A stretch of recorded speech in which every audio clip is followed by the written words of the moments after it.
Okay student, तो chain hydrocarbon polymeric chain हम लोग बनाना शुरुआत करने जा रहे हैं, स्टार्ट करने जा रहे हैं, इनिशिएट करने जा रहे हैं। और इनिशिएट करवाने के लिए हमें इनिशिएटर लेना होगा, और मोस्ट कॉमन इनिशिएटर हम लोग कौन सा लेते हैं? Benzoyl peroxide. तो आइए देखते हैं बेंजोइल पेरोक्साइड कैसे लिखा जाएगा। तो पेरोक्सी लिंकेज को तो हम लोग दिखाते हैं ऑक्सीजन ऑक्सीजन सिंगल लिंकेज। ये ऑक्सीजन और ऑक्सीजन, फर्स्ट एटम ऑक्सीजन का, सेकेंड एटम ऑक्सीजन का जब सिंगल बॉन्ड से जुड़ा हुआ होता है, इसी बॉन्ड को, इसी बंधन को, इसी लिंकेज को हम लोग पेरोक्सी लिंकेज कहते हैं। और जिस कंपाउंड में पेरोक्सी लिंकेज होगा, ऐसे कंपाउंड को हम लोग पेरोक्साइड कहते हैं। अब बात आ गया स्टूडेंट कि बेंजोइल क्या होता है। तो बेंजोइल बनाने के लिए सबसे पहले हम लोग को फिनाइल लेना होता है। इस फिनाइल को जब हम लोग कार्बोनिल ग्रुप के साथ जोड़ देते हैं, कार्बन ऑक्सीजन जब डबल बॉन्ड रहता है तो इसे कार्बोनिल कहते हैं।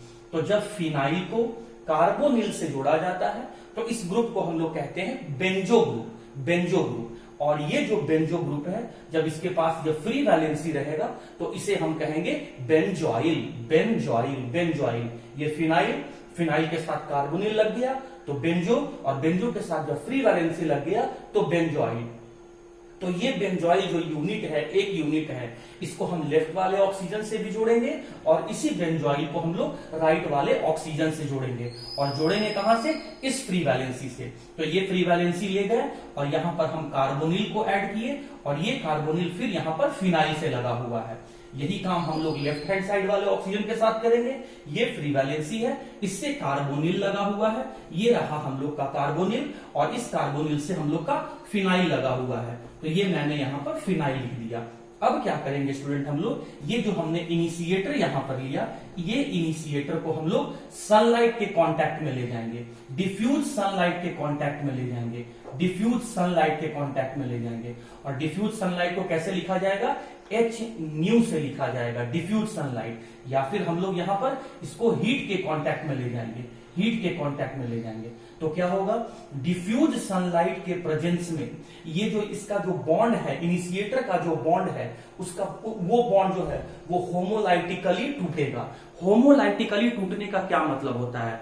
बॉन्ड के टूटने के बाद जो इलेक्ट्रॉन आएगा, वो इलेक्ट्रॉन का इक्वल इक्वल डिस्ट्रीब्यूट हो जाना, इसे ही हम कहते हैं होमोलाइटिक फिजन। तो इसमें से, इस बेंजोइल पेरोक्साइड में से, ये फर्स्ट और ये सेकंड ऑक्सीजन, मतलब पेरोक्सी लिंकेज वाला जो ऑक्सीजन है, उसका बॉन्ड ब्रेक होगा। अच्छा, इसी का बॉन्ड क्यों ब्रेक होगा? बाकी सारे बॉन्ड क्यों नहीं ब्रेक हो रहे हैं? यही बॉन्ड क्यों ब्रेक हो रहे हैं? इसके पीछे रीजन है कि आप लोग को बहुत अच्छे ढंग से पता है कि ऑक्सीजन के पास 2 लोन पेयर प्रेजेंट होता है।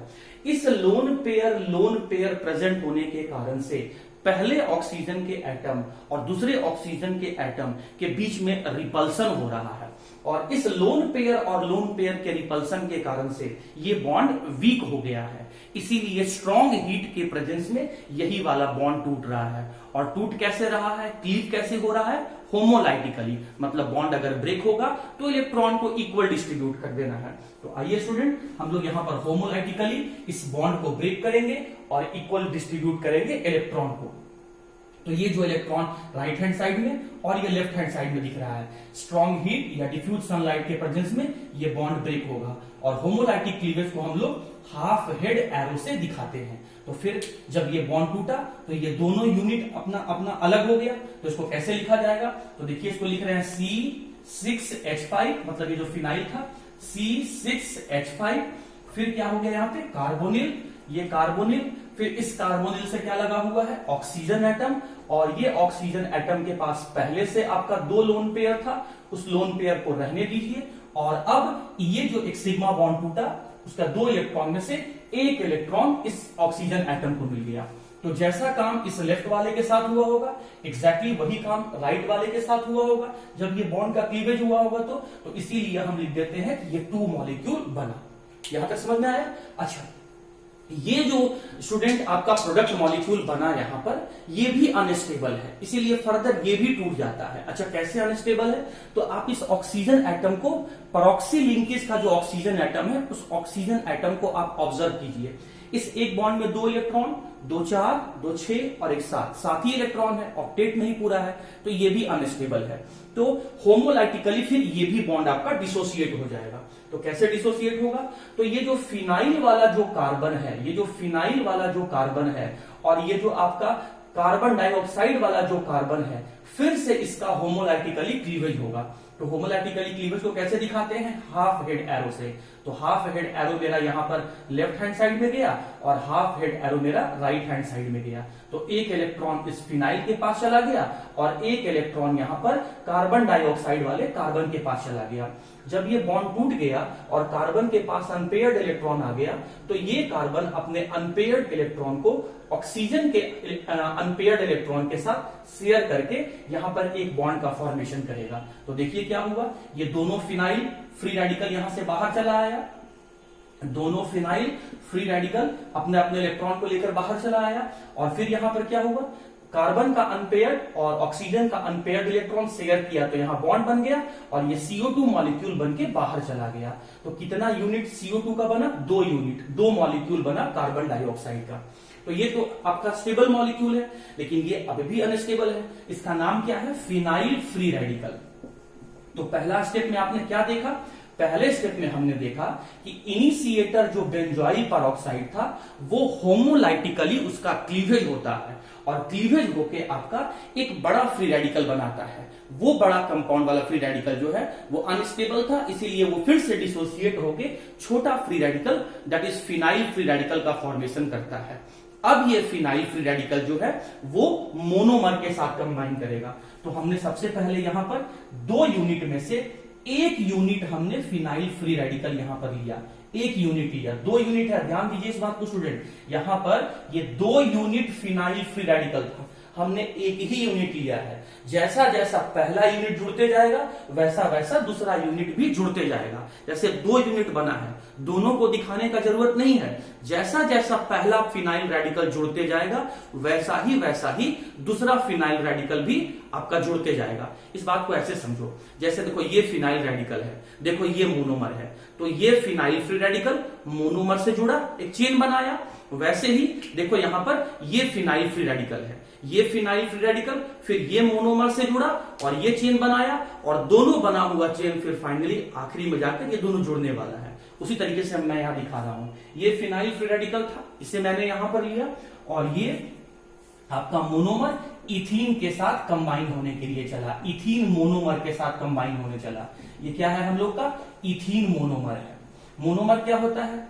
एक सिंगल मॉलिक्यूल पॉलीमर का एक सिंगल छोटा यूनिट वाला स्मॉल मॉलिक्यूलर वेट वाला यूनिट को हम लोग मोनोमर कहते हैं। अब क्या होगा? फ्री रेडिकल के प्रेजेंस में फ्री रेडिकल का ही फॉर्मेशन होता है। तो आइए हम लोग यहां पर फ्री रेडिकल को बना के दिखाएंगे। तो होगा क्या यहां पे, ये जो आप स्टूडेंट यहां पर पाई बॉन्ड देख रहे हैं कार्बन कार्बन के बीच में, ये पाई बॉन्ड का होमोलाइटिकली क्लीवेज होगा। और होमोलाइटिकली क्लीवेज का मतलब मैंने क्या बताया? बॉन्ड का टूटना और इलेक्ट्रॉन का बराबर बराबर बढ़ जाना। तो एक इलेक्ट्रॉन यहां इस लेफ्ट वाले कार्बन के पास गया और एक इलेक्ट्रॉन जो है यहां पर राइट वाले कार्बन के पास गया। अच्छा, फिर यहां से क्या हुआ? फिर देखिए प्रोडक्ट मॉलिक्यूल यहां से क्या बनने वाला है। तो ये जो फिनाइल में रहने वाला कार्बन का जो अनपेयर्ड इलेक्ट्रॉन फ्री रेडिकल है, वो इस इथाइलिन के कार्बन अनपेयर्ड इलेक्ट्रॉन के साथ अपने अपने इलेक्ट्रॉन को शेयर करके बॉन्ड का फॉर्मेशन कर लेगा। तो ये रहा आपका फिनाइल, ये फिनाइल अपना इलेक्ट्रॉन यहां पर शेयर किया, तो ये इथाइलिन का जो CH2 ग्रुप है ये भी अपने इलेक्ट्रॉन को शेयर किया और दोनों के शेयरिंग से अब एक बॉन्ड का फॉर्मेशन हो गया। अब यहां क्या बच गया? सिर्फ एक सिंगल बॉन्ड बच गया। ये रहा आपका CH2 और ये रहा आपका फ्री रेडिकल। तो देखिए पॉलीमेरिक चेन बनना शुरू हो गया। जो आपका ये जो इनिशिएटर से बना हुआ फ्री रेडिकल है वो मोनोमर से जाकर जुड़ गया और पॉलीमेरिक चेन का बनना शुरू हो गया।